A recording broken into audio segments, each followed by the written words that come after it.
Hi folks, so yeah, just finished my shift. It's a glorious sunny day, still chilly. It's chilly in the what's the name like sorry, it's pointing at me, it's pointing this way, can't see you.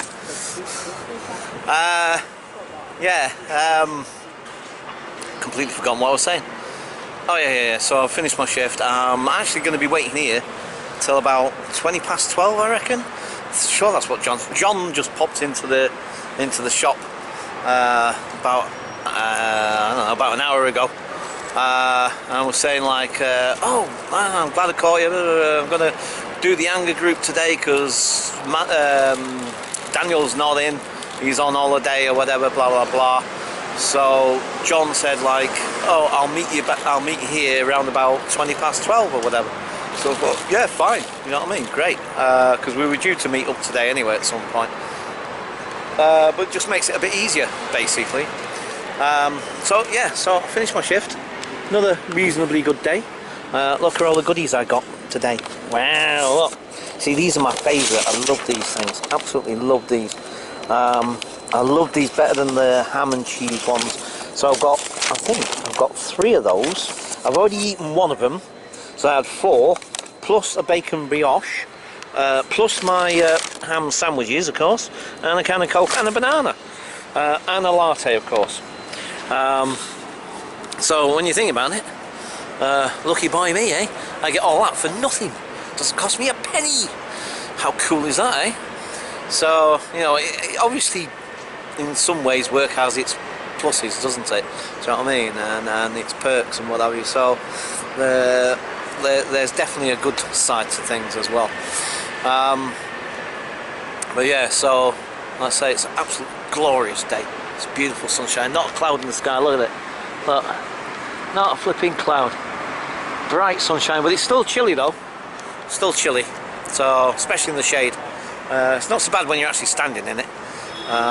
But yeah, so at least we've got a nice day. So yeah, John should be coming from that direction when he comes.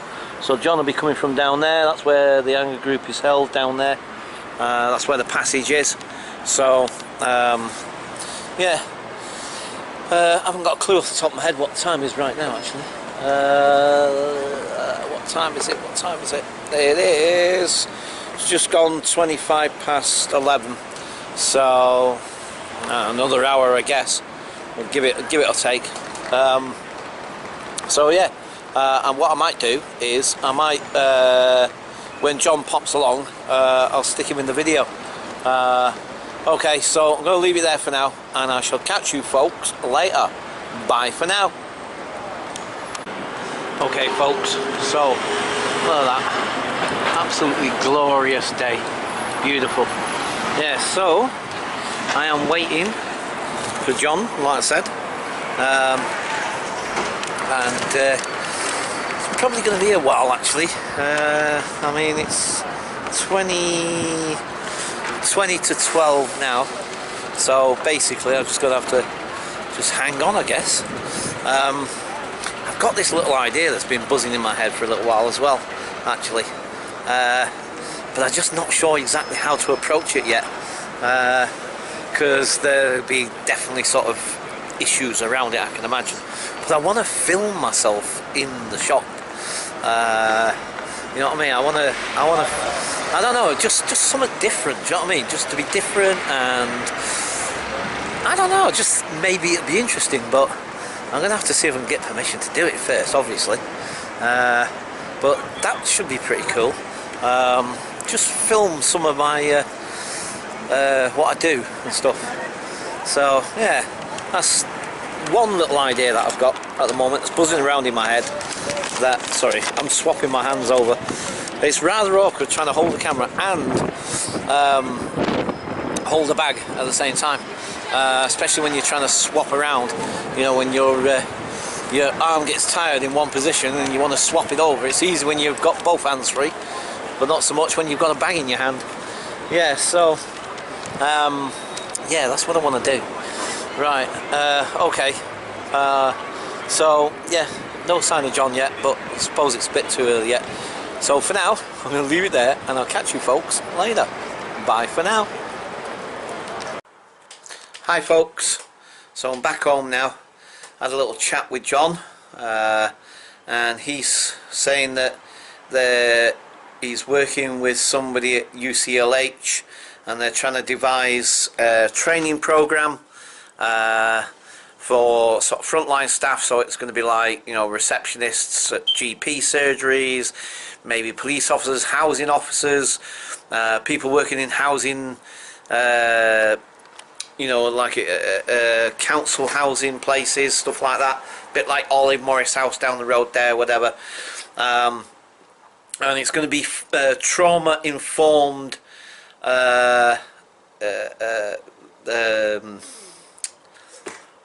Sorry, completely gone out of my head. But basically, it's going to be training based around how to communicate better with people who have experienced trauma. You know, so that you try to avoid triggering people and then getting into difficult situations and so on and so forth. So a very similar sort of thing to what I was doing with the cuff training, but only I'm going to help design it, and also we're thinking about doing like role plays. So I'm going to try and come up with some scenarios for role plays and stuff like that, whereby the staff can actually act in a little role play to sort of like, because role play, I've mentioned this before in some of my earlier vlogs when I was delivering the cuff training, and I mentioned it a few times, where it is a very powerful tool to do, to sort of put yourself in the shoes of somebody else and experience kind of, at least to some degree, what they experience. Anyway, so that's that little thing. So yeah, in terms of where I'll get paid, that always ends up being a really sticky issue one way or another. So kind of hope it does pay out. I should get paid something, but you know, it's not going to be anything, you know, any great shakes necessarily, which personally I think's not right necessarily. If you're going to ask, just because I'm a person with lived experience doesn't mean to say that my work won't be any as good a quality as a professional person devising some sort of training modules or whatever. Do you know what I mean? So anyway, that's another thing, and it'd be just good to be able to get my toe back into that field again, and I actually might be able to get to co-deliver the training with John, which will be really cool, because I love delivering that training, and even though it won't be necessarily the KUF, it'll be very similar on similar lines. So you know, definitely can't wait to try and do a bit more of that. Okay, yeah, and one final little thing, I just had to show you this, guys. I've been meaning to show you this for a while. I've had this can for a little while now. Actually, wait, he says, right, hang on, wait, let me stick you guys there for a minute. Alright, just bear with me, because it's rather difficult to demonstrate one-handed. Right, so I've been meaning to show you this for a little while.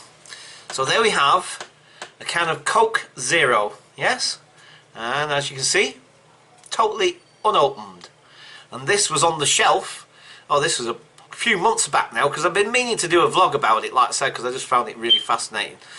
So one of my colleagues shouted over to me. I was behind the counter, and he says, "Hey, Paul, waste one of these, will you?" You know, so like if there was a food item in the shop, either gone past its time or was spoilt for some other reason or whatever, then we put it on the till as shop waste. But obviously we wouldn't necessarily do that with cans or bottles necessarily, unless there was something drastically wrong with it, of course, because obviously you know, they're sealed in a container and it's not gonna, you know, it's not gonna spoil necessarily or whatever, blah blah blah blah. Anyway, it's rare for us to do that. But anyway, so he shouted over to me, waste one of these. So I thought, okay, maybe he's taking it for himself or whatever, I don't know. So I thought, okay, yeah. So I'm about to waste it on the till machine when he throws it over to me. And of course, I'm thinking like it's a fully loaded can. You know what I mean? So I'm thinking, oh no! And I'm trying to caught this thing. It's empty. It's an empty can. even though it's sealed and everything, there's nothing in it. Well, actually, I tell a lie, there's a tiny drop in there. Tiny drop. But otherwise, it's completely empty. I just thought that was so cool. It's like, what? So, anyway, I think I've sussed out, though, at the time, I was thinking it might be a manufacturing thing where, for whatever reason, one's missed the... Presumably it's on a conveyor belt and they all get filled up with along some conveyor belt and then sealed and then moved on to the next bit. So one just assumed that, like, for some reason that didn't get its quota of flipping what's name and then just moved along and then got sealed like like all the others. But on further investigation and then closer inspection, I found two little puncture holes. Now I don't know if you can see that. I don't think the camera's going to pick it up necessarily, but there are two little puncture holes right at the side there. In fact, even in just one it's difficult to see them, but I'm pretty sure that's where they are. In fact, oh, actually, wait, no, maybe that's it. To be perfectly honest with you guys, I can't remember, but I think it's one of these here. One of these little dents is a puncture hole, and that is where the Coke obviously came out of the can, where it alleviated itself from the can. But still, I just thought it was so fascinating. An empty zero can of Coca-Cola with the lid still sealed. That is pretty cool. So I just thought, oh, I'm going to keep that. I'm going to take it on. We're going to do a vlog about it because it's just mad. And I just thought, like, that is so funny. You know what I mean?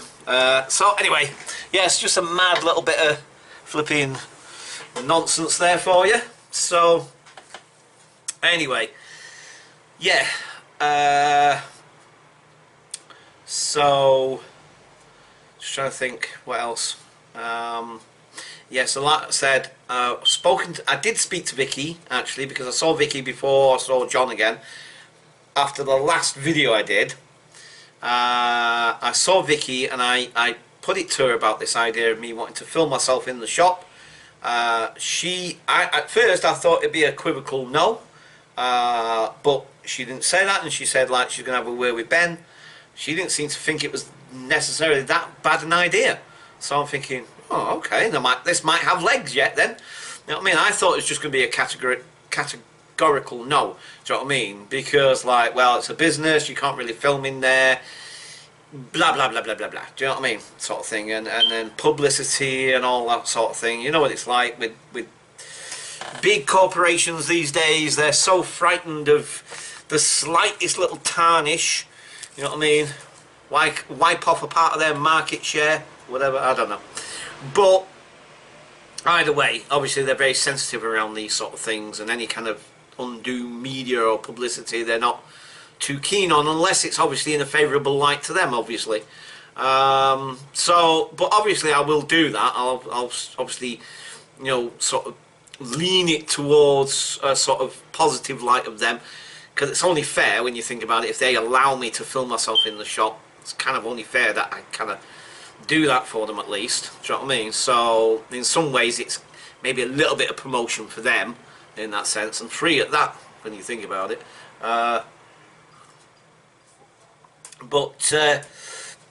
Yeah, so it might have legs.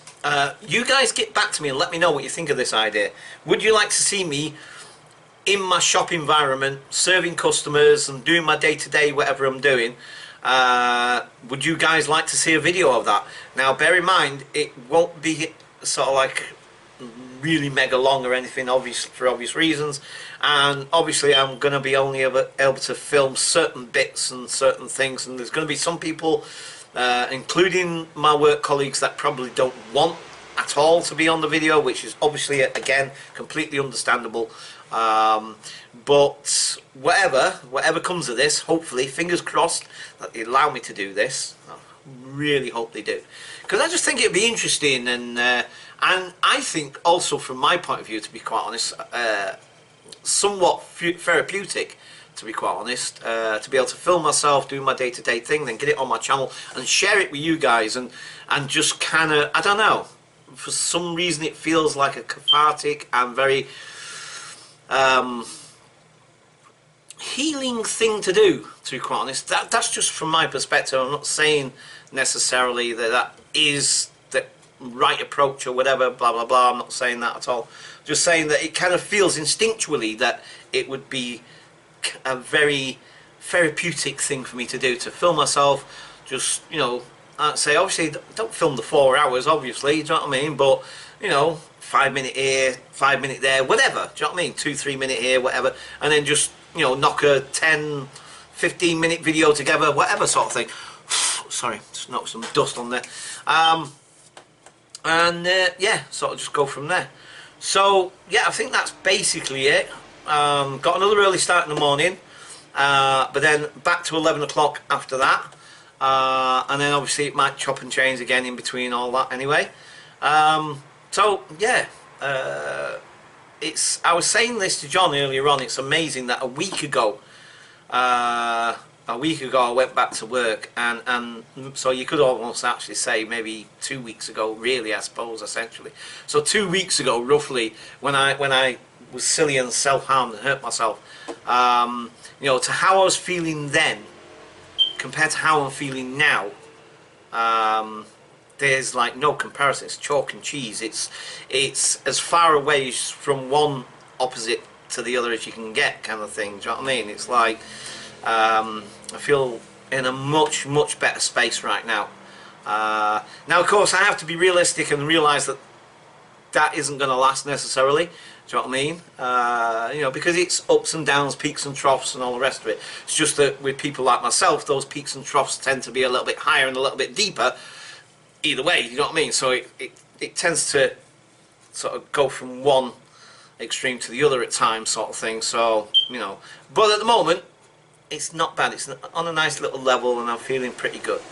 And I just want it to last for at least a little bit longer before it starts going anywhere again, necessarily. But yeah, I'm feeling really good, folks, and thank you again for your support, man. It's just been so wonderful, so amazing, truly amazing. Thank you very much, guys. You guys have been awesome, so supportive, and it's just nice to know that you guys are in my corner, and it's really heartwarming. So thank you, guys.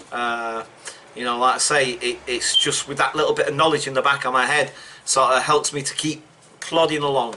So anyway, yeah, so I guess that's it for now.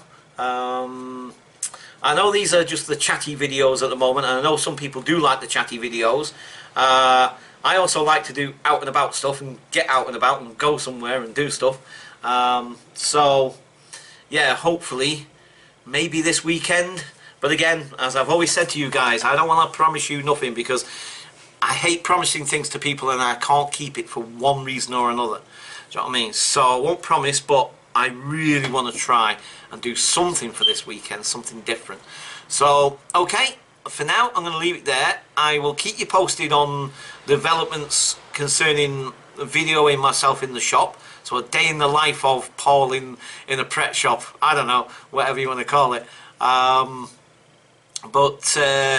Yeah, like I said, fingers crossed that maybe the powers that be will grant this, and I hope they do, kind of thing. Obviously I need to sell it to them so that they're kind of like, oh yeah, that sounds like it's going to promote us in a good light. Fantastic, go ahead. That'd be really cool. Okay, so I'm going to leave it there, folks, because I am just kind of waffling, and you know, I don't want to bore you any more than I already am doing. So okay, so I'm going to leave it there for now, folks, and I'll catch you guys later. Bye for now.